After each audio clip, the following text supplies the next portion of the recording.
U.S.'s largest business organization warns India's economy could falter from its record spike in coronavirus cases. The U.S. Chamber of Commerce said Monday the world may have to deal with the fallout of what happens to the Indian economy, the sixth largest in the world.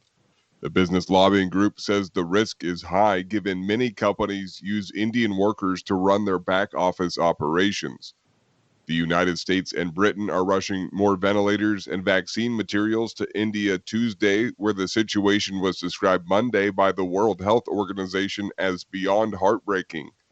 India and its population of 1.3 billion is battling the worst rise in cases anywhere since the start of the pandemic, overwhelming crowded hospitals.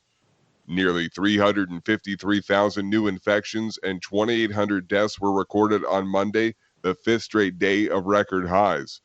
The WHO is transferring more than 2,600 of its experts from other fields like polio and tuberculosis to work with Indian health authorities.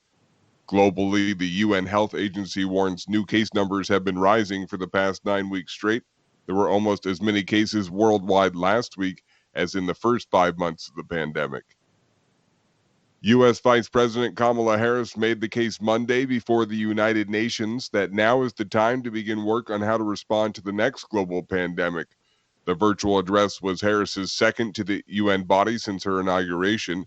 It comes as the United States makes progress on vaccinating the public and much of the world struggles to acquire vaccines. Harris told UN members at the same time the world works to get through this pandemic, we also know we must prepare for the next. The United States will start to share up to 60 million doses of its AstraZeneca vaccine with other countries as soon as the next few weeks. White House Press Secretary Jen Psaki said Monday there could be about 10 million cleared in coming weeks. Another 50 million more are currently being produced and could ship in May and June. But she notes the U.S. right now has 0 doses available of AstraZeneca because it's still under review by health regulators. U.S. President Joe Biden's administration in March said it would send about 4 million doses to Canada and Mexico, and it's under growing pressure to share more. UNICEF says health authorities are moving most of Democratic Republic of Congo's 1.7 million AstraZeneca COVID-19 vaccine doses to other African countries to make sure they're used before they expire. Congo received the doses from the COVAX vaccine sharing facility on March 2nd, but delayed the rollout because of rare blood clots. The government says it began vaccination campaign last week, but was only able to get to just over 1,000 people in the first few days out of a population of over 85 million. Some 1.3 million of its remaining doses will now be sent to countries including Ghana, Senegal, and Togo to ensure they are used before their June 24th expiration date. COVAX is backed by the World Health Organization and aims to deliver 600 million shots, most of them from AstraZeneca, to some 40 African countries this year. The United States top diplomat for Africa says he's hopeful over Chad's naming of a civilian interim prime minister. The U.S. State Department's Robert Godek said Monday it could be a positive first step towards democracy. Godek said the U.S. has been gravely concerned about Chad since the surprise death of President Idris Deby a week ago. Military rulers put his son in charge, and Monday named a former prime minister to retake his old job. But human rights groups argued Chad's military leaders shouldn't be picking the president and prime minister. Protests are planned on Tuesday by civil society groups and opposition politicians demanding a return to constitutional order. Russian authorities have ordered the offices of imprisoned opposition leader Alexei Navalny to suspend their activities. The order is pending a court ruling on whether to outlaw them as an extremist group. The move, part of a most recent wave of crackdowns on Navalny's political organizations. Earlier this month, the Moscow prosecutor's office petitioned a court to label his foundation and network of regional offices as extremist groups.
Hi, thank you for watching.